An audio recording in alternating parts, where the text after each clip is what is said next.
বড় পাটা 120 টাকা নিই, ছোট পাটা 60 টাকা নিই, মাঝারিটা নিই 80 টাকা। এইভাবে কাজ করি, দিন তেমন 10-15টা করে পাটা হয় কিংবা 20টা পাটা হয়। এই যাবৎ কাজ করেই চলেছি, কর্ম করে। এটা আমার বাবার পেশা, ব্যবসা। আমি নিজেও শিখছি এবং আমার যে একটা সন্তান আছে তাকে আমি শেখাইনি, শুধু খালি মাছের ব্যবসাটাই শিখেছি। এই কাজ শিখাইনি কি জন্য? চোখের ক্ষতি, দেহর ক্ষতি, সব কিছুরই ক্ষতি।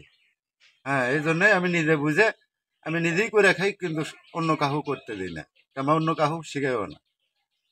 আমার এই কাজটা, শিল্পাটার কাজটা করি দীর্ঘ 12 বছর হলো। আমার পেশা অন্য কোনো কিছু না, শিল্পাটাই।